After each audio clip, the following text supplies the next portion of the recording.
We good to go, Ashley? Okay, we're live, Cal. Thank you. Welcome to Lagoon City Parks and Waterways meeting on November 14th. Jump right into it. Opening of the meeting. Would you mind playing the tape? Today's meeting is being streamed live on the Township of Ramara YouTube channel. Be advised that by attending a public meeting of the Commission, you are consenting to your image, voice, and comments being recorded and will form a part of the public record.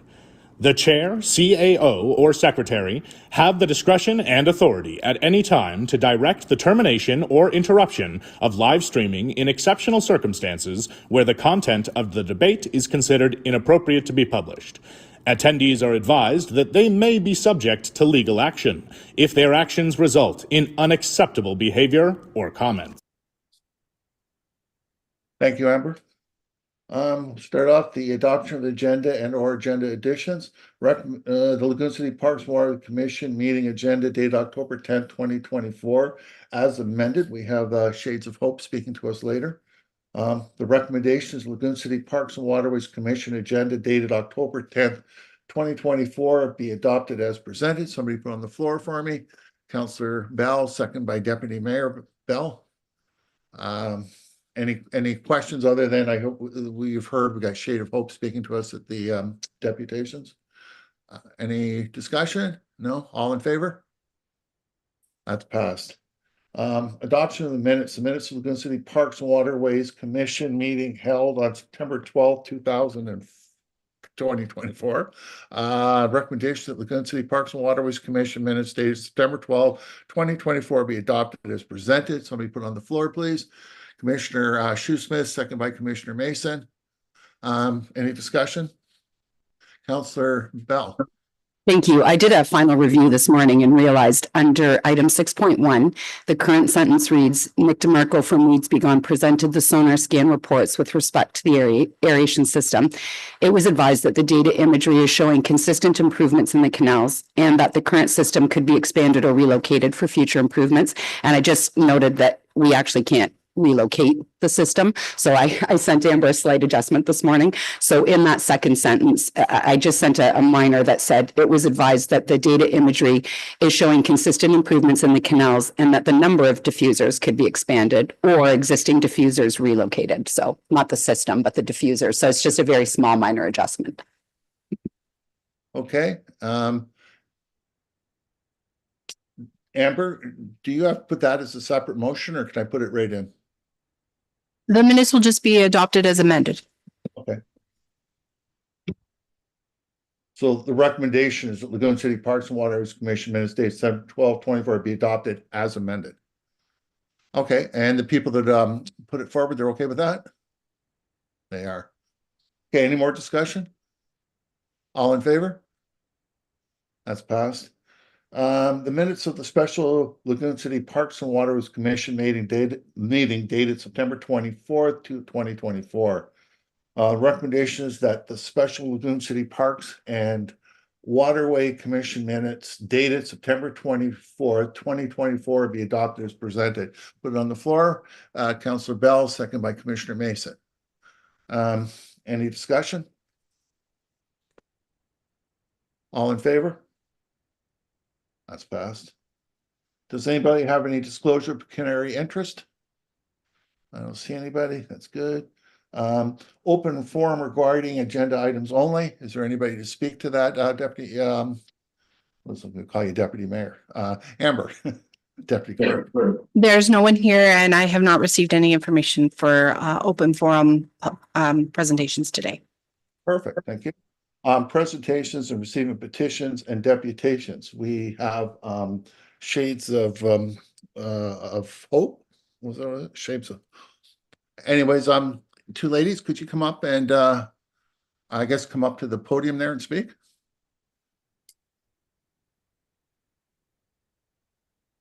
Here we go. Hi. Okay. What are your names? I'm Cal Johnson. Yeah, I'm Allison Taylor from Shades of Hope, and this is Crystal Hewitt from Speaking of Wildlife. Okay, thank you.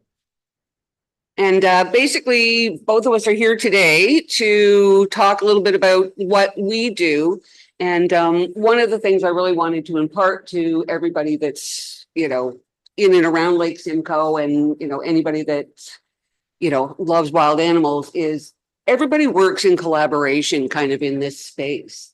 We're all looking out for the best interest of the animal, not so much like my rehab, Aspens, because there is a few wildlife rehabs in and around Ontario, mind you, far too little. But so, yeah, whenever, an animal needs to be transferred or taken to a different facility because they just have, better facilities for that type of animal, we all work together. And I think that's just so important that, at the end of the day, it's all about getting that animal back where they belong, which is the wild.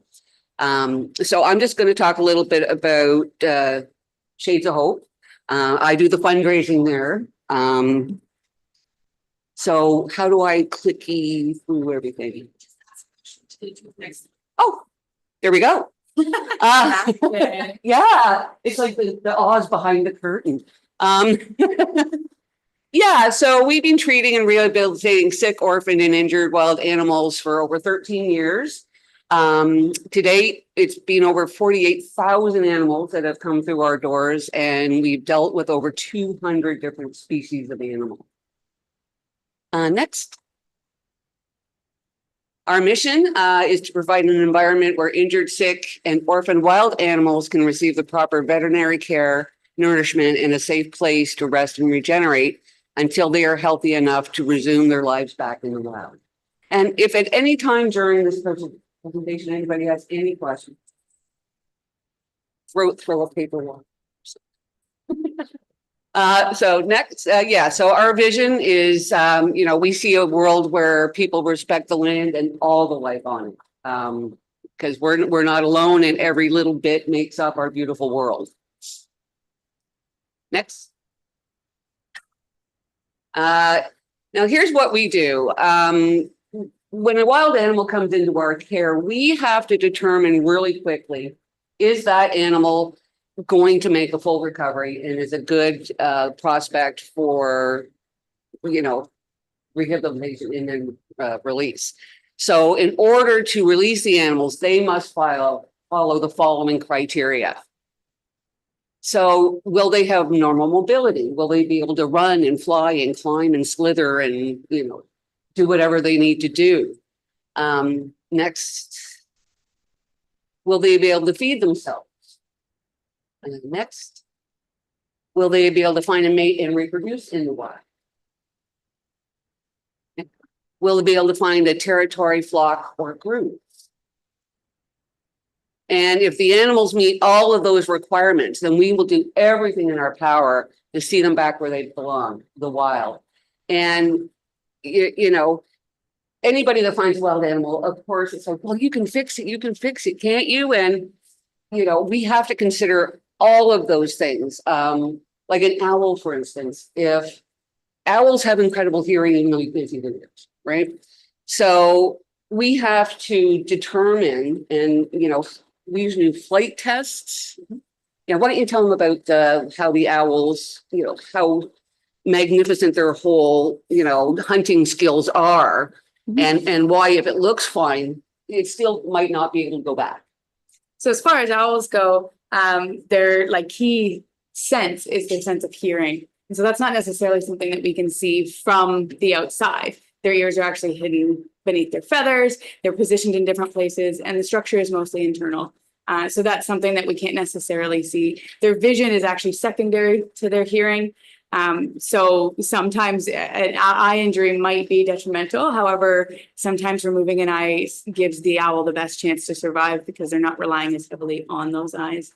Once all of that physical stuff and all of those senses are recovered, then they'll go through a process of flight testing or abilities, whether their feet move, hunting and those kinds of things. So they're actually, once the physical recovery is done, we do have to have that mental stimulus and that enrichment that enables them to hunt and practice their skills, hone them before they return to the wild. Yeah, and one of the, we have a raptor roundhouse that, we can take our injured and birds and raptors, and it's a big circle, so they can really, work the muscles and, practice their perching. But with the owls, I was in there and everybody's like, shh. And I'm like, guys, we're doing a sound test. Because again, the owl, when it's going through the trees and the bushes and everything, makes no sound. And that's how they're able to pounce on everything. So we have to sit there and be absolutely quiet while the owl is flying to make sure he's not moving. Because if there's still, some feathers out of place or whatever, he's going to give himself away and he's going to miss his food. So yeah, we have to it's not just sight. We have to monitor how they feed, how they hunt, how they fly, how they perch. And in mammals, the same thing, how are can they swim? Is there a tear in any of their webs or anything like that? So next. So you could say we are the 911 for orphaned, injured, and sick animals in Ontario. And again, like 911, you call 911 and everybody comes. It's a collaboration of all the different, fire and ambulance and police. So again, when people call Shades of Hope, again, it's a collaboration, who can go get the animal? How can we treat it? Are we the best place for it? So again, it's a bunch of different organizations and people coming together for the right solution for that animal. Next. So I'll let Crystal speak a bit more about, what her organization does and all the great volunteer stuff she does and how Shades of Hope and Speaking of Wildlife kind of work together. Yeah, so more on that point of collaboration. None of these organizations could really do what they do without each other. So in our regard, Speaking of Wildlife is a wildlife education center that provides permanent sanctuary to non-releasable Ontario wildlife. So animals that have been through the rehabilitation process that hasn't worked for one reason or another, and they can't be returned to the wild. So those things that Allison was speaking to, they can't hunt. They won't find a mate. They have no idea that they are different than humans because they were raised by humans. Those kinds of factors. An animal typically in rehabilitation that displays any of those and can't be returned to the wild often wouldn't be, and would likely, that would be the end of their story. But in our case, if those animals are comfortable, they've been raised by people, if their injuries are to such an extent that they couldn't physically live without us, then we might be able to give them a second chance at our facility. So that's kind of the basis of what Speaking of Wildlife does and how our relationship with Shades of Hope began. So when an animal couldn't meet the criteria to be released, but met our criteria for education, they could potentially be transferred. That then opened up the door at a floodgate, if you will, because where they're the 911 and they're the ones that are going to provide the care, we're the ones that get the call in our area. So in sort of this area and to Aurelia and around there in Severn, because Shades of Hope is our nearest rehabilitation center, and it is an hour from where I live. So in order to provide care to the animals in distress in our area, sometimes you need somebody who knows how to catch a fox or a swan or a goose or a beaver and those kinds of things. So we get a call, and that's where our team volunteers our efforts and our expertise to help wildlife in distress. So that's kind of how the collaboration and the relationship was built between Speaking of Wildlife and Shades of Hope. Yeah, and just yesterday you were out there trying to wrangle trumpeter swans. Yes. And also a vendor with the Trumpeter Swan Conservation Ontario program. And trumpeter swans, at their max, can't they be 40 pounds? That would be a big one, yes. Yeah. Typically, we're seeing 25 to 30 pounds. So imagine trying to catch that and it doesn't want to be caught. And their wings can do serious damage. They can break bones. And so trying to wrangle some of these. I'm pretty tough is what she's trying to say. I'm glad she goes and not me. Next one. Yeah, next. So thank you for inviting us to the Waterside Wisdom Speaker Series. And I definitely wanted to talk a little bit more specific about, your area and what are the threats facing some of the wild animals in and around Lake Simcoe. Next. So this map represents all of the rescues we've done in 2024 in and around your area. So far in 2024, it's been 1,056. In Ontario in general, so far this year, we've taken in over 6,000. Next. And just to give you an idea of the type of rescues of the animals that rely on the rivers, the waterways, the marshes. Here are some of the mammals, again, from the ones we have rescued so far in this year. So we've had 9 muskrats, 7 mink, 1 fisher, 8 ermines. Next. Waterfowl. Yeah, of course, we've got lots of that. So lots of ducks, almost 200 gulls, swans, herons, grebes, cormorants, kingfishers, mergansers, and of course, lots and lots of Canada geese and a couple of little killdeer. I don't know if you've ever seen a killdeer, but they're so incredibly cute. Next. And then we want to talk about reptiles. We've helped so far 47 painteds, 60 snappers, and there's 8 types of turtles in Ontario. So other types we've helped, and then frogs and toads. Yeah, it's so cute. Kids bring this with the leopard frog and say, and sometimes we can. Unfortunately, sometimes we can't. And I'm going to let kind of Crystal take off on the turtles here because she's definitely more in tune with them than I. Okay, so in Ontario, we do have 8 species of turtles. Most of them are species at risk. I'm moving at the moment because naturally it's what I do. Not have show and tell. So I brought with me one of the endangered species that we have in the province. This is Burnaby. Burnaby is a wood turtle. So this is the critically endangered species. And we'll chat about some of the risks to wildlife in general and waterways and around Lake Simcoe. But then wood turtle is like the best example because they are species at risk, they are endangered. So the best example in the worst way. But all of those factors that are affecting our wildlife and waterways and in shorelines are affecting this species. So obviously in a semi-aquatic, these guys are semi-terrestrial. So they do spend some time on land, but relying on our waterways, relying on the resources you find in water. So any kind of pollution, any kind of disruption to the waterways is going to affect them. They also are unfortunately victims of habitat loss. So where they are losing their homes and the spaces that they live in and the resources that they're living, they might have to move outside of them, where we construct roads or pathways through wetlands and through areas that they might inhabit. Of course, they're going to become at risk, or their numbers are going to dwindle. She is. She's a bit of a motorist. I've never seen one of these. Yeah, That's how rare they are. the other unfortunate factors that affect these guys, are the pet trade. One of the main things that the wood turtle was sort of known for is their bright orange colors.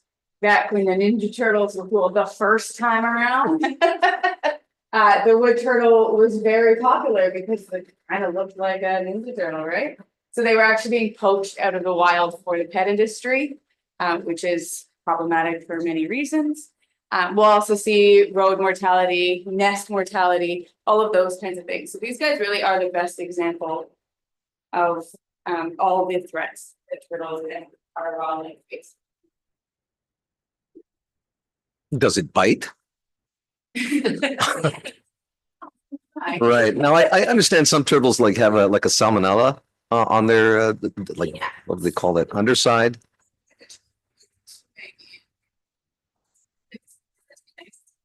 But Oh. but it is a washroom to all wildlife, fish, turtles, any kind of aquatic mammal.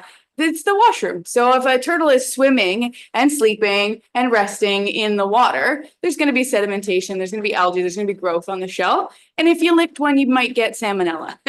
So you're recommending people don't handle them at all? Like, I mean, if you see a turtle in distress, what would be your recommendation? Geez, hold on. I gotta leave the mic for a second. We're having an accident. On the target. Speaking of going to the washroom. Yes, on cue. If you see a turtle in distress, so long as you wash your hands, or if you've got gloves, of course, it is a wild animal. Definitely protect yourself. Definitely help them if you see them crossing the road. We can stop our cars. We can pick up turtles pretty easily with one hand on either side of their shell, so long as you know how to identify a snapping turtle. It has a long, bumpy dinosaur, thank you, tail. So if you see a dinosaur tail on a turtle, don't pick it up with on either side of its shell. You want to stick close to that tail. But any other species, so long as you wash your hands afterwards, you're pretty safe. And if you can't do that right away, we've all got hand sanitizer basically everywhere these days. That'll do the trick. It's not, I think it was one of those things our parents told us because they didn't want us to have pet turtles. So it's not as scary as, you know, we were led to believe, but definitely a risk that is associated with them. But they can be helped pretty safely. I don't want to take up too much time with Burnaby here. She does have an interesting story. She came all the way from British Columbia, from Burnaby, BC. Somebody was keeping her illegally as a pet. They're actually not native to the Western provinces. They're only native to Ontario and the Eastern provinces. So she got there by people, probably poached from the wild and raised until she was too big to take care of, and then they let her go. She came all the way to us by FedEx, but that's a story for another day. Is she going back to the wild? She will not. So because she was kept by people, she unfortunately won't have the option of life in the wild. Yeah, and that happens unfortunately to like a lot of animals, like, you know, cute squirrels are cute and raccoons are cute when they're all little and, you know, fluffy and adorable.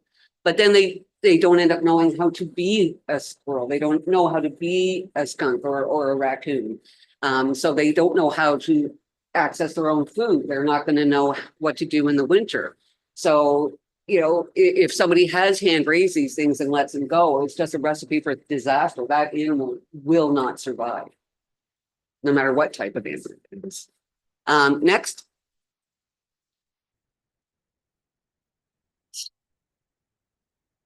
Oh, no worries. So I thought I'd talk a little bit about, you know, what are the biggest threats facing wildlife today? More than 20% of the province's species at risk are directly dependent on wetland habitats. But less than 30% of our original wetlands remain here in Ontario. That leaves many mammals, water birds, reptiles, amphibians without a home, without sources of food, with basically no place to live. Next. Lead is a huge problem. And especially water birds in particular. For years, lead has been used in like fishing, hunting, and gasoline. In 1999, the government actually banned the use of lead, but lead never goes away. It is a staple. Once it's out there, it won't degrade, it won't go away.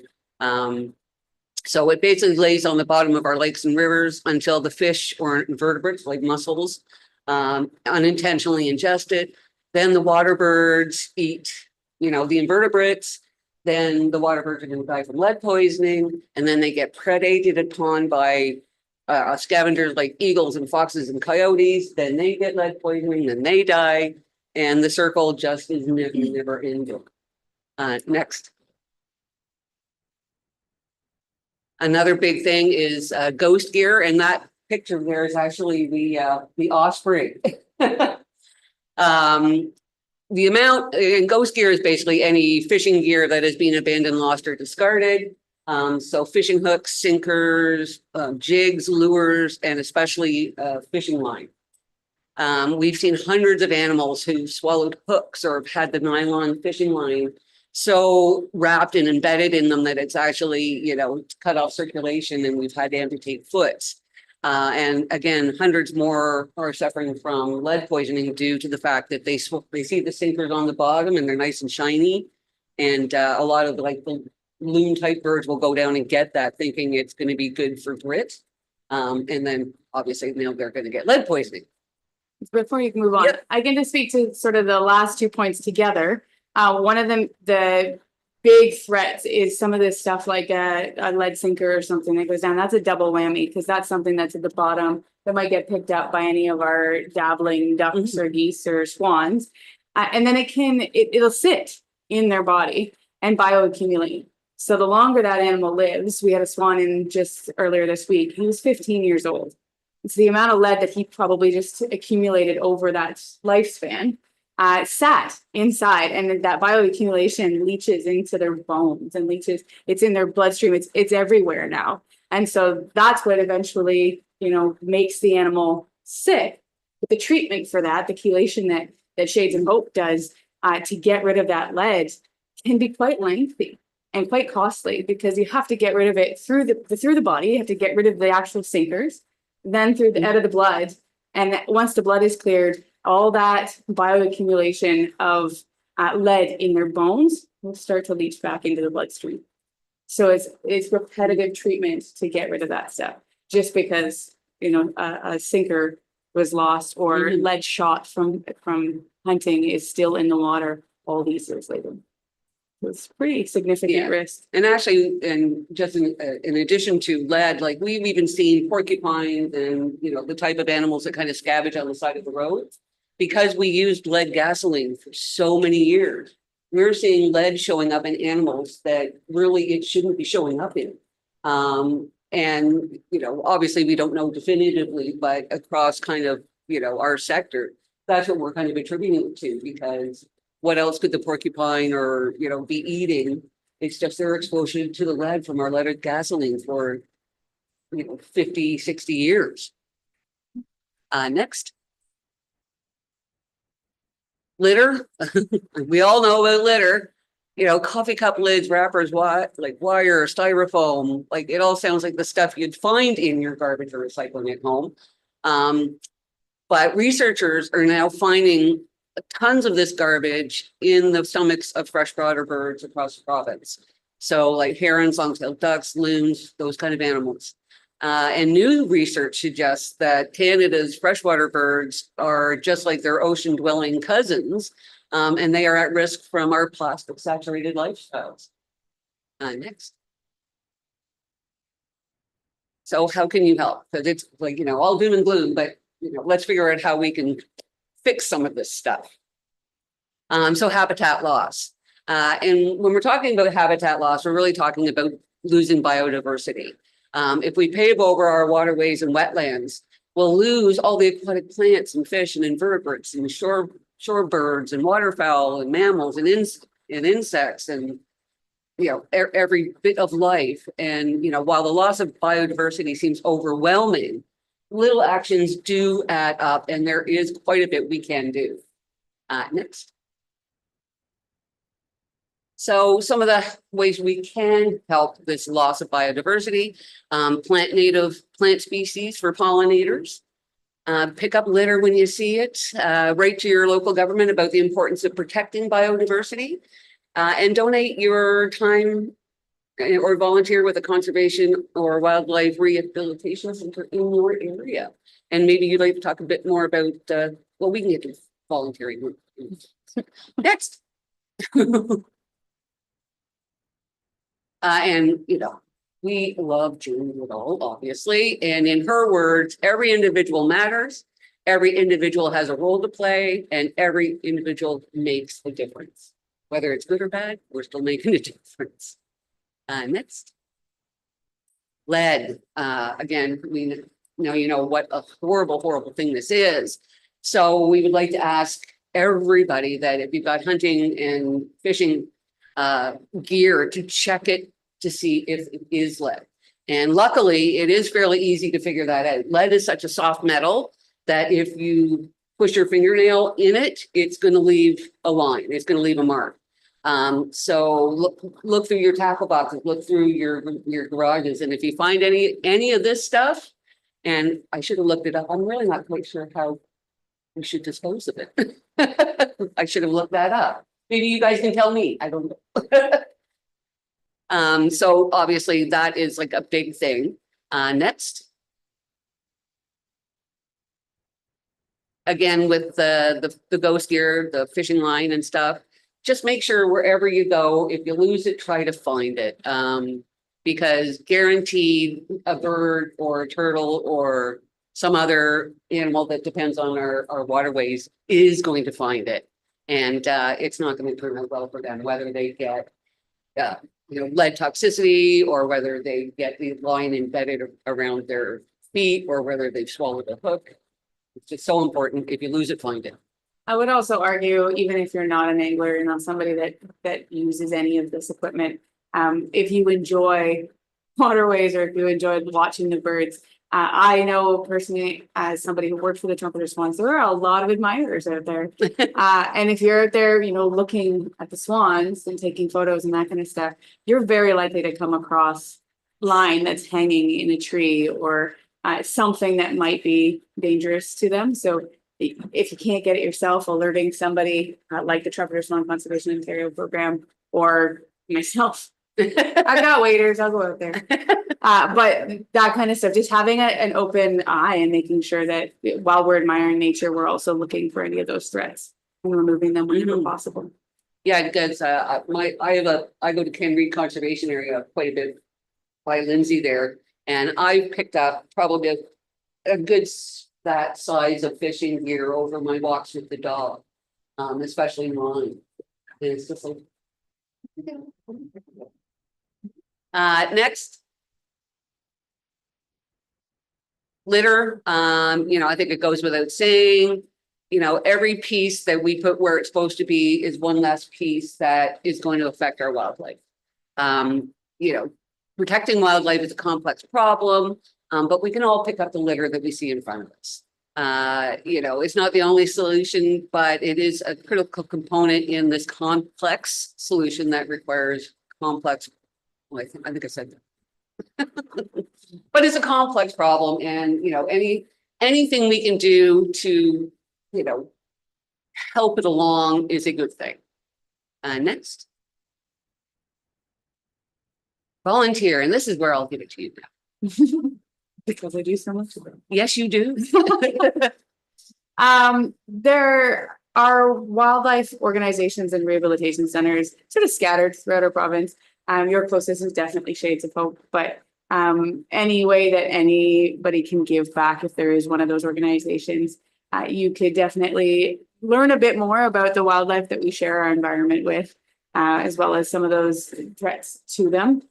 And I see up there, like, as a volunteer, you could learn and develop new skills and interests, enhance and expand your work experience, meet and network with other professionals in the industry, make a real difference in your community, and you may even save some lives along the way. So if it's not even for yourself, I encourage every young person that I meet to volunteer in nature and in the environment. There are so many benefits to that. But even just it's an eye-opening experience, and co-op students and that kind of stuff can really help to find their niche and where they belong out there and how they can help our environment. So definitely say, and that's the way to get involved. Yeah, and especially in springtime when it's crazy baby season. Most of the wildlife rehabilitators rely on volunteers. We just simply don't have the staff or the resources. So without our volunteers, we would be lost. And almost every wildlife rehabber within the province, again, relies so heavily on volunteers. And whether that's driving, whether that's, cleaning up, some of the volunteer jobs aren't that, glamorous. But again, when you get to, because I volunteered first before I started working, and, being able to be in a cage with a baby sandhill creek, or, looking at little baby opossums that, not that I can touch them, I could But, it just further deepens your appreciation for Mother Nature and all her weird and wonderful creatures. Next. And of course, donate. Again, not just us, but all the rehabbers in Ontario, we all kind of work on a shoestring budget. We get no provincial money or federal. We get sometimes municipal from contracts. But yeah, trying to care for the 6,000 animals that I mentioned earlier in the presentation. They all need medications, they all need bedding, they all need, people to clean up, they all need, some need surgeries. And we try to mimic their environment as much as we can in the shelter. So a lot of times that takes, going out into the bush and cutting down like cedar boughs and, so it's a big task. And, and two, most of these animals wouldn't even need our help if it wasn't for us in the first place, right? We're hitting them with our cars. They're striking the windows of our cottages and offices. They're getting tangled up in litter or fishing line. Our dogs, our cats are predating upon like birds and smaller mammals. So, if we weren't here, they'd probably be alive. And then I think the next slide is just a contact slide, if I'm right. Yep. So that is the presentation, but I would love questions. I'm sure Crystal will. Yes. Disposing of lead, there's a recycling place in Aurelia just behind Tremblay's. Oh, okay. So there's a metal recycling place there as Do they well treat as lead differently than, I would expect that they would. okay. So when you go into the office, you Yeah, would. maybe we can put that up on our website. And the other place would be the hazardous waste disposal at the Aurelia dump. Oh, okay. So they have a hazardous waste facility right there for anything in paints and different things and anything that's hazardous. Yeah, because I didn't want to tell people just to put it in the garbage because then, It as goes we into know, the dump. And then it gets, dumps move, but the lead's always going to be there. And even and that if leaches into the ground. exactly. So no, thank you for that. We'll definitely put that on the website. Does anybody else have any other questions? I had a couple, actually. I wrote down the number, but you kept answering them all as you went through your deputation. You did a very good deputation. I appreciate you coming in. Where are you located? Like, where do you take those animals that you have to look after? You said it's further north of Ramara? No, we're in Pefferlaw. Oh, you're in Pefferlaw, so you're just down the road. Yeah, not far at all.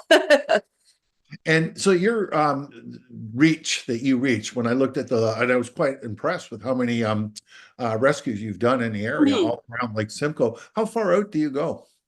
Well, we go quite far. Because again, from our point of view, it's all about the animal. Like we've gone as far as like North Bay, Quebec. I was involved in a rescue from the Bruce County. Unfortunately, that's a bit of a dead zone as far as wildlife resources go. So we've relayed animals and as far as that. Yeah, we get lots from like Toronto, Mississauga, Oakville. And it's great. Like when the finders call us that they want to, do their part, they want to help this animal. And a lot of times the finders will bring the animals to us. Unfortunately, a lot of times, though, they'll say that they can't bring it here due to work, due to whatever. And that's when we're kind of stuck trying to find volunteer drivers. So that was kind of like. Yeah, that's a good point to clarify. The rehab has a pretty wide reach, but the animal does need to find essentially its own ride to rehab. Yes. So the finders are often responsible, but there's a lot of relying on the public to that onus is on them to get the animal into care. And that's sort of where, speaking of wildlife collaboration, came into play as well, because we're in the Aurelia area and there's a lot of people that can't just drive an hour out of town for an animal. So we have our own volunteer driver kind of roster that we use, or I'm at shades of every day sometimes. And so the reach is quite wide, but the animals do need to, there's not enough resources for us to go out and actually capture and rescue and bring them back. Yeah, we wish we did, but it's just logistically and financially not possible at the moment. And you're not funded by any provincial or government, nothing? No. It's all just volunteers and fundraising. Yep. Good for you guys, good, yeah. Yeah, You're luckily doing- we have some mighty friends, but yeah, in terms of, government grants or anything like that, no.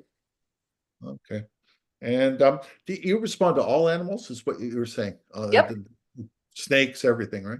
Oh, yeah, and I personally love snakes, and it was funny, I was in the intake office, and the staff that is in the intake office like have to deal with crazy stuff, right? Because some people are just, so upset and everything else, and they're crying, and other people are mad because we can't come get them. But the one lady that was at the intake office and was taking a call, and I heard her say, "There is no just," and I went, because they were saying it's just the squirrel, or it was just a cottontail, or it was just a frog, and it's like, just no, it's every animal. As Jane Goodall says, it matters.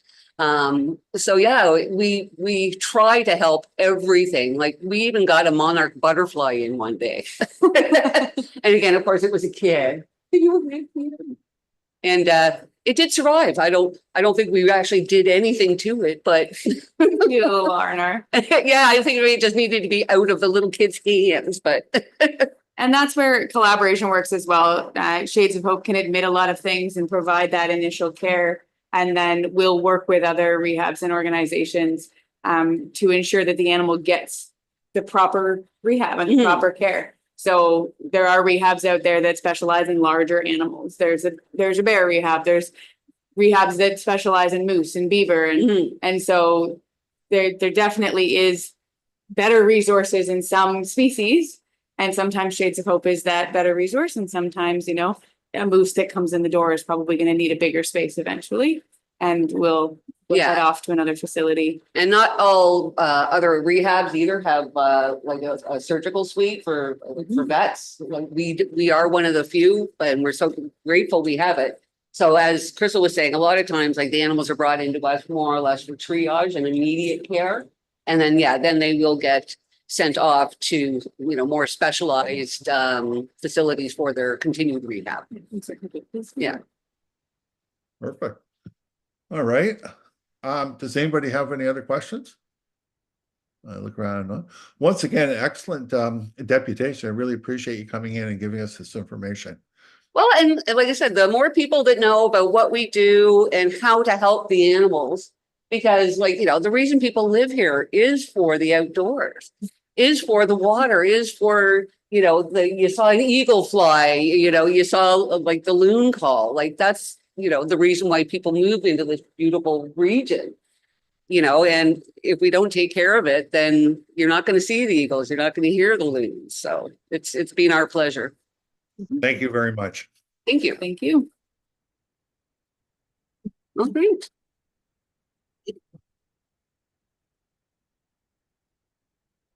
So, President, did I put this on the floor, Deputy Clerk?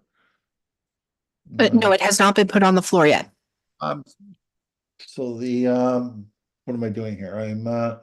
I need to get somebody to put the deputation from Shades of Hope. Put on the floor, please. That'll be Deputy Mayor Bell, second by Councillor Bell. Great again. All in favor? Thank you. Okay, the next thing I have is the accounts and budgets. Accounts and vouchers dated October 7th, 2024, November 8th, 2024. Recommendation that the accounts vouchers dated October 7th, 2024, and November 8th, 2024 be received as information. Put on the floor, Commissioner Shoesmith, second by Commissioner Mason. Discussion.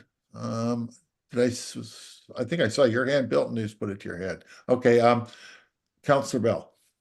Thank you. On the October 7th, and this is more just a question, just for transparency, on the little contracting for 18,000, what was that for? Just so we know. That's the beach maintenance contractor. Thank you. And then the second one was It's on the other one, Robinson Quarry. I'm not sure. I don't know what that one's. That's our bin haulage for weeds off of the offload site. Thank you. I couldn't remember. And sometimes it's good just to clarify. Thank you so much. Any other questions? All in favor? It's passed. Next one is budget to actual report, September and October. Recommendation that the budget to actual reports dated September and October received as information. On the floor, Deputy Mayor Bell, second by Commissioner Mason. Let me see here. Any questions? Councillor Bell. Thank you. I know we talked about this one other time, duckweed, and then I thought that we were going to get rid of that line item because it's part of canal maintenance. And then now I can't remember what the determination was, whether it needed its own, because I don't know. Yeah, we don't usually break out each kind of plant, right? Yeah, so in the past, it was always broken out based on what we were actually doing. Last year's budget, or I guess this year's budget, was the first time we amalgamated it. We left it called duckweed. But it's for all weed control services in Lagoon City. Because it's the herbicide. Is that where we found the herbicide? That's what I couldn't remember. I know it's not that big of an amount, but just because it's broken out, and so it just. Yeah, I believe that's where we put the spraying. Okay, cool. Yeah. Thank you. The only question I had, Amber, is there anything we should be concerned about? We're coming into now the final months that we're on budget with everything. I didn't see anything wrong. I went through it. Everything looked okay to me. And even Josh, do you have any concerns? No, the only big expense we still have is the bridge, and I'll do an update here shortly with the bridge. So Okay, everything else, I think we're on track for this year. So perfect. I see Councillor Bell put her hand up. Thank you. The other, I forgot to ask the other one.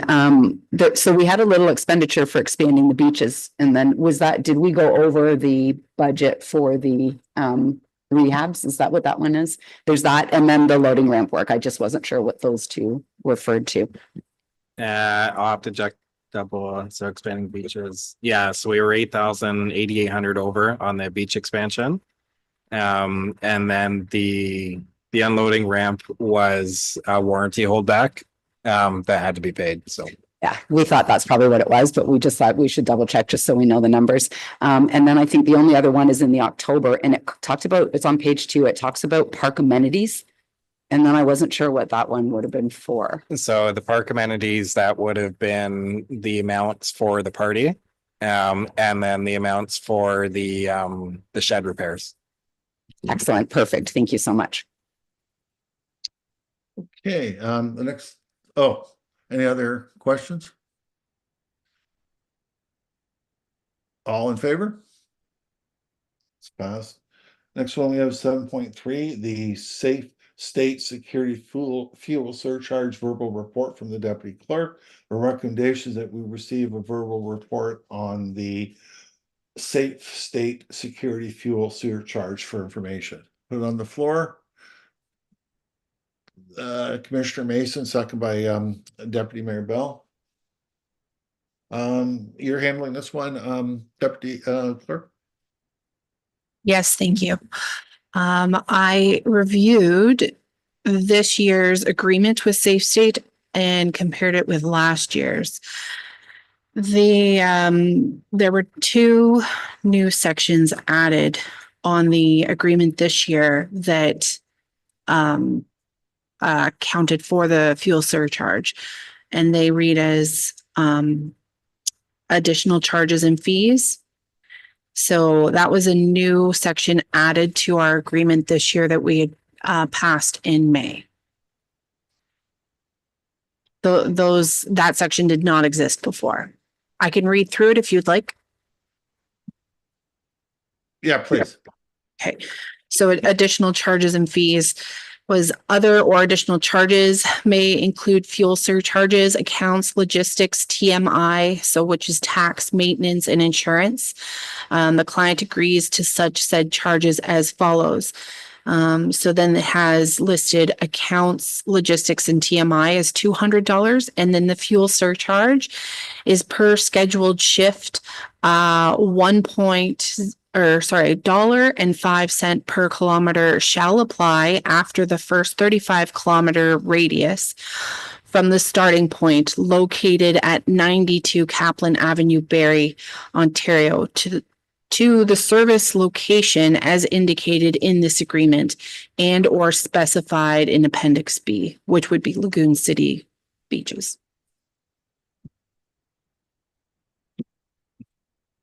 So this fuel surcharge goes because of the cost of fuel going up all the time? I'm not sure. I haven't reached out to them to see exactly why. I've just found the information, the comparison between the two agreements. I can reach out to them further if you'd like.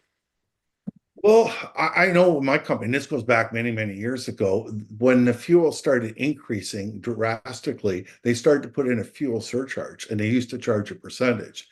And the problem that I had with it all the time was when it seemed to drop, it never dropped the fuel surcharge. My surcharge always seemed to go up. And the way fuel goes up and down all the time, I sometimes question how they're doing this. Deputy Mayor? You want to speak to that? Yeah, I agree. I think most companies, they're supposed to have an internal policy that will explain surcharges based on a percentage over a certain amount. So they usually take whatever the current rate was when they did the contract, that's zero. Anything that fluctuates above that, they're supposed to have a formula that will allow us to calculate that. We should know what that is. Exactly. Because this sure doesn't sound like a fuel surcharge, does it? No. And that's what they're calling it though, right? That's correct. We can reach out further and then I can provide additional information at the December meeting. Yeah, I would like to, if you wouldn't mind, because I've never been comfortable with it because I always had problems with my company. And we did a couple $100,000 a year in trucking, and that fuel surcharge really made a difference. And I'd like to know a little more about how they're doing it and also what the deputy mayor said. Mm-hmm. And most municipal contracts that I deal with, they don't actually, every price has to be fully inclusive, no additional costs above. Yeah, that's correct. So within the infrastructure department, we have that. The only time we put in a fuel surcharge typically is on those term contracts. That way, if it does increase over that term, it's already stipulated within the contract. So that's something we can look at with this contract when it comes for renewal. We'll put a clause in the tender package that speaks to it. But we'll inquire with them to get an explanation of it, and we can bring that back to the next meeting. Okay. So I'm going to change that then. That I guess the recommendation will be that we receive the verbal report and that we get more information in our next meeting. Is that okay, Deputy Clerk? Yep, that's fine. I've just said that we receive a verbal report on safe state security fuel surcharge and then staff report further. And just, yeah, that staff report further. And the person that put it, I think it was Deputy Mayor and Commissioner Mason. Are you okay with that? We've changed. They are okay. Any more questions on that? All in favor? That's passed. The next thing I have is 8.1, infrastructure and public works verbal update, contract administrator. The recommendation is that we receive the infrastructure and public works update as information. So let me put on the floor, Commissioner Shoesmith, second by Councillor Bell. I guess we'll hear from the contract administrator. Chris? Yeah, good morning, everybody. So our update this month, actually October end for November. So harvesting totals for 2024, now that the harvesting season is completed, 242 barge loads of aquatic weeds removed from the waterways this year. This equates to approximately 485 wet tones of weeds removed and hauled away. Last year, we removed a total of 301 barge loads of aquatic weeds. So much like I stated in our last meeting, the weed growth seemed to be slightly less this year. So the numbers support that as well. So shed repairs on Laguna Parkway have been completed. I'm sure everybody's seen that by now. All of the no wake signs, navigational buoys, water fountain has been removed from the waterways, put into storage. All boats and equipment have also been removed from the waterways. They're clean, winterized, and will be shrink wrapped in the next couple of weeks. Clean float system is still operational and will remain operating until most likely the beginning of December timeframe, but we'll assess weekly as we go from there, and weather permitting, we'll shut it down at the time. Cedar tree planting has been completed at 2 clean flow sheds, Beaver Trail and shed number 3 on Turtle Lagoon, sorry, which is the most westerly shed on Poplar Crescent. We've heard back from the engineers in regards to the water mover vibration mitigation, sound mitigation. So there's 3 things that the engineers and the mechanical engineers are looking at. Installing some sort of a restriction at the pump outlet. When pumps are free flowing at the outlet side, they don't create any load on the pump, which can indicate and bring forward some weird vibrations and sounds and stuff. So we're looking at some sort of a restriction, whether that's a valve of some sort that's adjustable, or a reduction on the pipe size coming out, just to create a little bit of back pressure, bring that pump into a little bit more of a harmonic process, and keep the pump at under a bit of a load. That's one of them. One of the other suggestions and stuff that they're looking at will be dampening the sounds from the floats themselves up top. Don't really know what that looks like yet at this point in time, but some of the mechanical engineers said there might be an ability to do something there. And again, as discussed before, vibration pads. They are currently researching what types of pads, rubber, neoprene material that would be able to be used in that regard to try and sound dampen some of that stuff.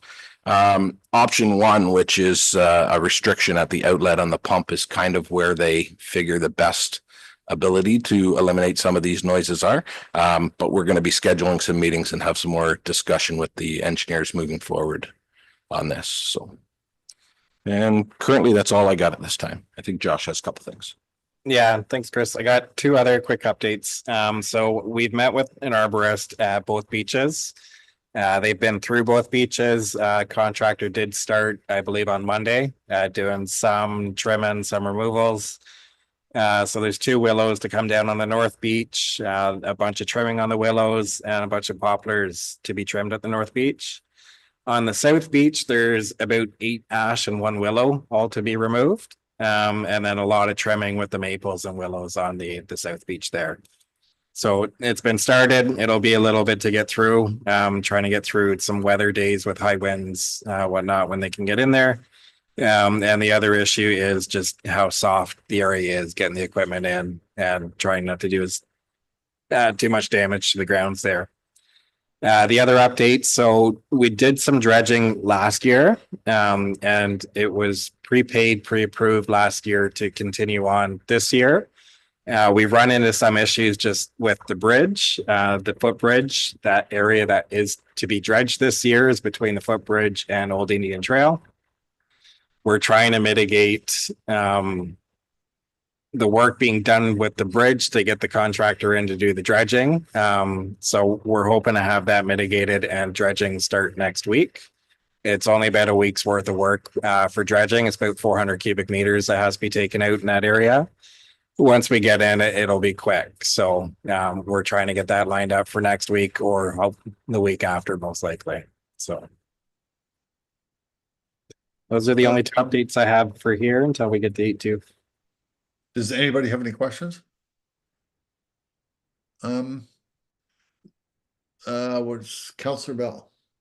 Thank you. I'm really happy to hear that the arborist is on site and getting going. So that's great. And then I know you're still working on a larger plan for tree planting. Yeah. And just an idea, do you think that for next year we might be in a position for tree planting, or are you still a bit early stages to know where we are yet? So the December 9th or 6th, the next council meeting, the next council meeting, I do have a report coming to Township Committee of the Whole with the tree planting plan from Lagoon City.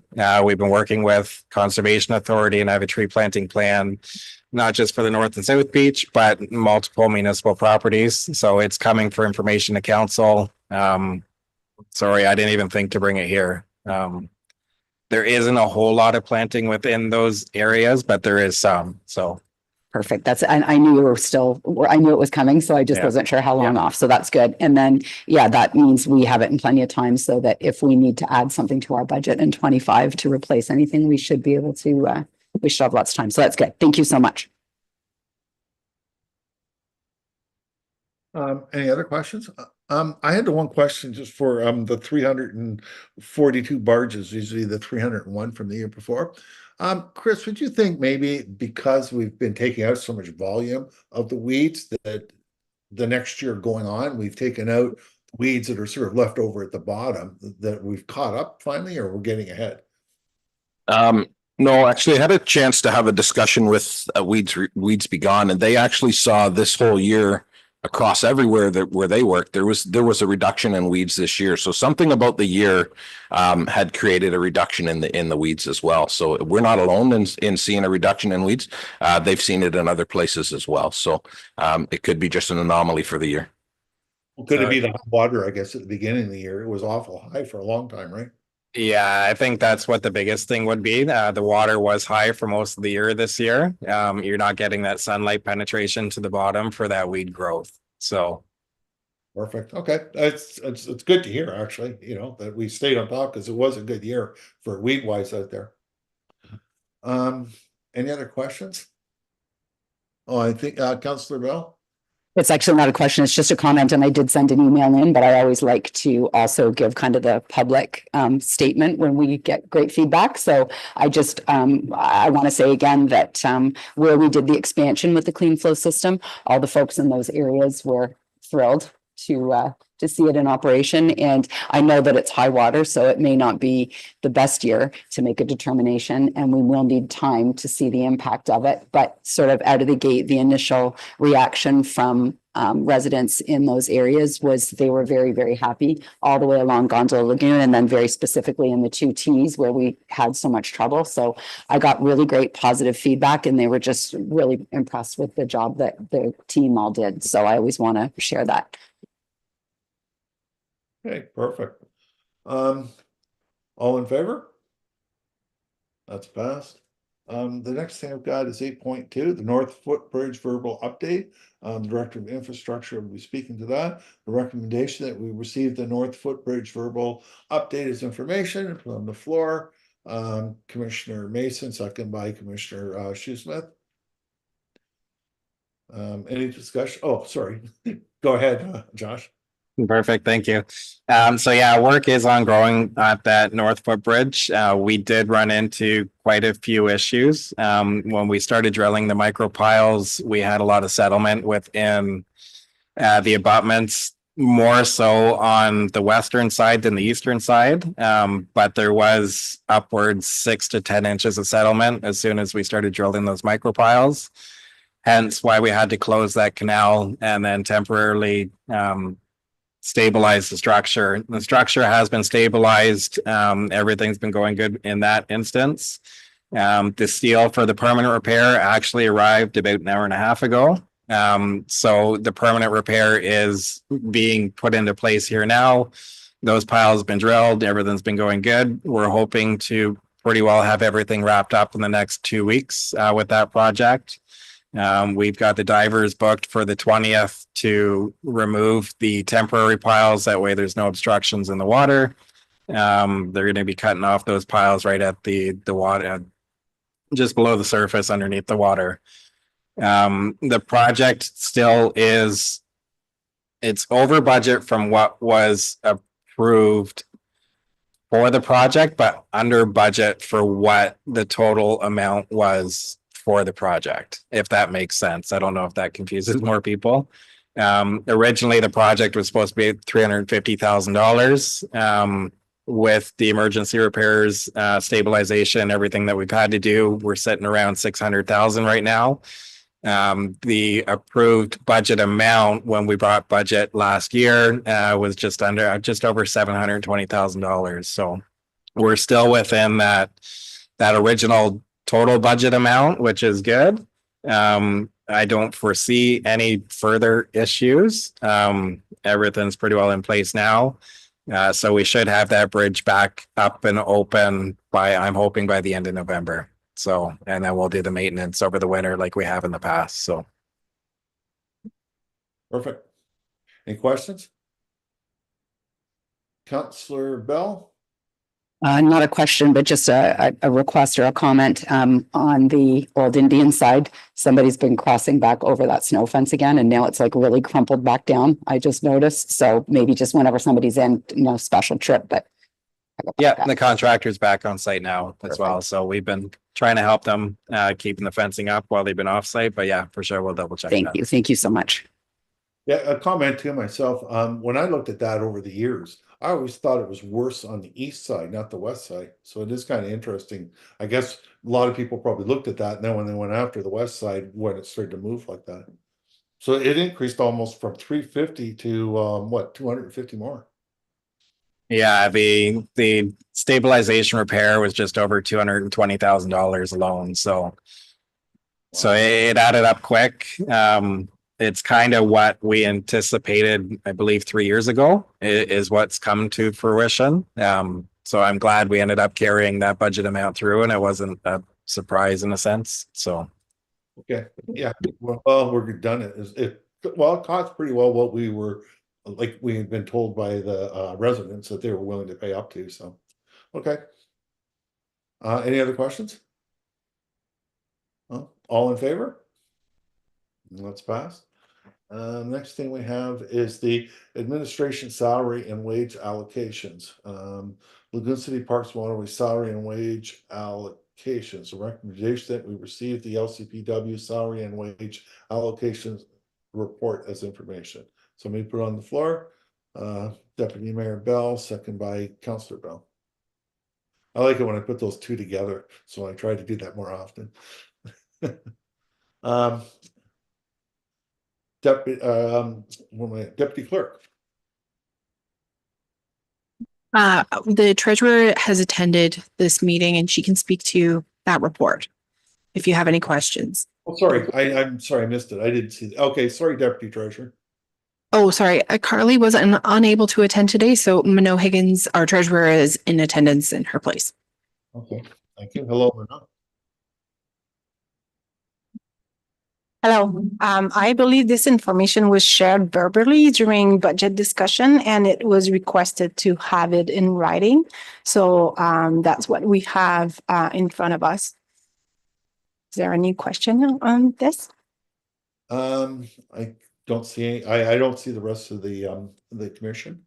There we go. Is there any hands up there? I don't see any. Oh no, I guess not. No. I guess I don't have the computer I've got for that has gone down on me right now. I don't have that in front of me, but there's one question I had. I'm sorry, I can't remember right now. I should have wrote it down. But okay, yeah, if I have any questions, I can give you a call.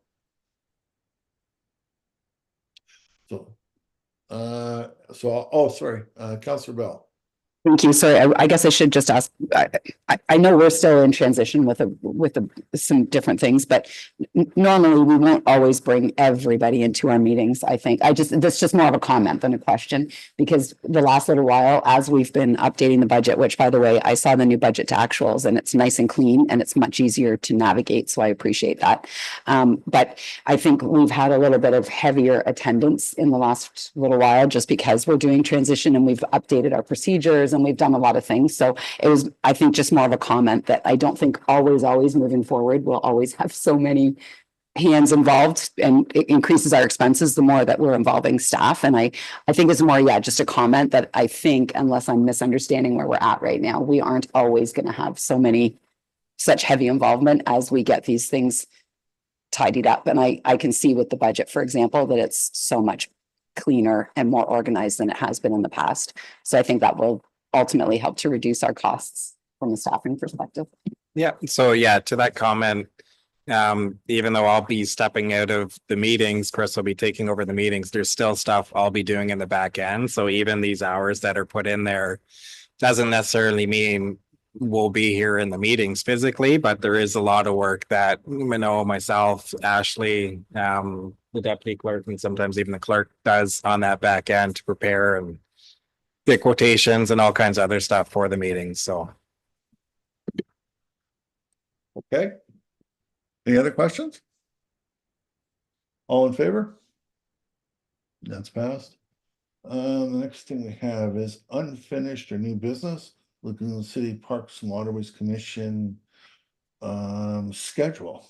Recommendation that the LC be received and that we adopt the 2025 Lagoon City Parks and Waterways meeting schedule. Somebody put on the floor. Commissioner Shoesmith, second by Deputy Mayor Bell. Discussion on that. The one comment I want to make, I guess, before we talk about it, is that what I'd like to do is, like, I've noticed there's only one change on there, which is great, is that when we set up our meetings like this, our meetings are now set for every second Thursday, that if somebody's going to not be at that meeting, could they let us know? And I know it's to let us know at the meeting prior, right at the end, so that if we have more than 2 or 3 people missing for that meeting, then we could set up another date. But I would prefer to keep the dates where they are, because it gets really confusing where we're bouncing dates all over the place. And I think it'd be just simpler that we do it now. We know we've got that meeting, and the deputy clerk can make that decision. If all of a sudden there's a massive flu or 2 or 3 of us sick, we'll work on it then. But I would prefer, if one person's missing, we'll still hold the meeting right at that time. And it's okay to miss it, right? Everybody has holidays and everybody has time, but it would just make it so much simpler for everybody involved, because we have so many people involved now. It's not just our commission. We have, 4 or 5 staff here, and, they've set their times up. So that's what we'll try to do, is keep it to that time all the time. Okay. Councillor Bell? Thank you. I know the recommendation doesn't include it yet, just the way it's written, but I see inside the report that you were proposing that the Waterside Wisdom be completed by March 13th. So I thought we should probably amend the motion at the time. And so just to have the discussion, I think March 13th is a great idea, because that way we know for sure that we've got all the requests in time. And it gives us time between now and then to do a little bit of research if there is something that we think to bring in. Today's presentation was great. We can do some things with that moving forward. So I think from my perspective, March 13th sounds good, as long as everybody else does. And then that way we can amend the motion to include that. And I also wanted to just note that the completion of the budget earlier next year, that's really awesome as well. And it's good to know that right now and build it into our schedule, because again, same thing, it helps us if we want to engage on things or do research on things. So I appreciate both of those 2 pieces, and I like both of them. So my comment would be that, yeah, we amend to say we are going to accept those recommendations. Commissioner Mason? Yes, the FYI, as of December, I will be attending remotely for December, January, February, March, and April. So all 5 months I will be attending remotely. Okay, and I'll be back for the December meeting. Any other questions, discussions? You're okay with that, Deputy Mayor, or Deputy Clerk? Yes, so we can just, for the resolution, that we adopt the 2025 LCPWC meeting schedule as presented, because it includes the schedule that I have proposed here, includes those dates already. Is that okay? Oh, yeah. Well, that way we'll all put it in our calendar, correct? Any other discussion? All in favor? I just had one more comment, Cal, actually. And just that yeah, okay. I just was going to ask if Amber, if you can, will you be able to then after this meeting set the schedule, and then send the invitations out for us so that we can all add them to our calendar in advance? Yes, I can send those meeting invites out to everyone. All right, so we still have to unfinished or new business, correct? Or is this, am I about to close the meeting now? I'm about to close the meeting, so if anybody has unfinished or new business, I guess they should speak now. No? Counselor Bell. So I have so one thing I would like to do is, based on the Shades of Hope presentation today, just put a motion on the floor that we update the FAQs appropriately, so that there's contact information available there. And because we have had a couple of animal rescues in Lagoon City just in the last few months, and interestingly, Osprey is one that Drew and I kind of helped to facilitate. So, and we had to kind of reach out to different places to make it happen. So, I think it would be great if we could just put a motion on the floor that we update our FAQs to include the contact information for those two agencies. If somebody can second. Perfect. So, and I'm not the chair, so. Well, oh, sorry, Commissioner Mason did it, and a second by, I believe, was Commissioner Shoesmith. You know, but talking about that, I am going to call the LCCA and mention it to Mr. LePage, whether or not he should have them there at one of those meetings that they have, because I think they did an excellent deputation, and I think the people of Lagoon City would really be interested in that. Any other thing? All in favor? Sorry, I wanted to add to that point that they did mention to me prior to the meeting that they would love to come back. If you have anything more specific, they can present on, they can come back next year as well. Perfect. I would actually like to see them every year, but I think really though, it'd be great if they got out to other people and let the people from Lagoon City know what they do, because you see that online all the time, right?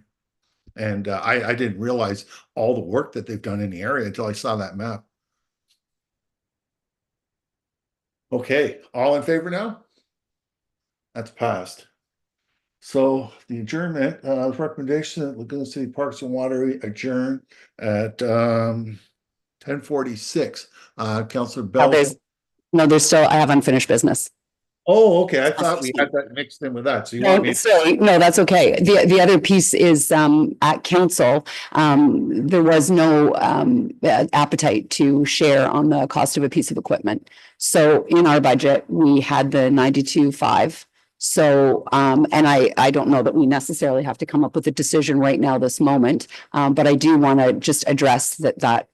So we have to make a determination, what do we want to do with the 92.5? So I don't know whether everybody wants to think about it a little bit before, and then when we come back together in December, or, you know, do we want some direction that says we want to look at used equipment? Do we want to return it back to reserves? So at some point, we'll want to have a discussion on that. But today, for at the minimum, I just wanted to make sure that we all know that expenditure is not going to move forward as a shared expenditure with the township.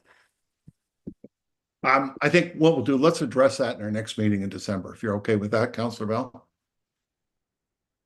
Yeah, that works for me. I just wanted to make sure that all of commission is aware, so that we've all got kind of the thought process, you know, about what we think each of us thinks might be the best course of action. I'd like to see them. I don't think council's ratified their budget yet, have they? It's been approved, and now it's just the confirmation is on November 25th. Perfect. Then we'll talk about this in December then. Okay. That's great. Yeah, that's perfect. Thank you. Okay. My final and last, I'm going to adjournment at, let me see, 10:48. Somebody put on the floor for me. Councillor Bell, second by Commissioner Mason. All in favor to adjourn at 10:48. That's passed. Okay, you guys have a great time. You have a good holiday. We'll see you in December, Commissioner Mason.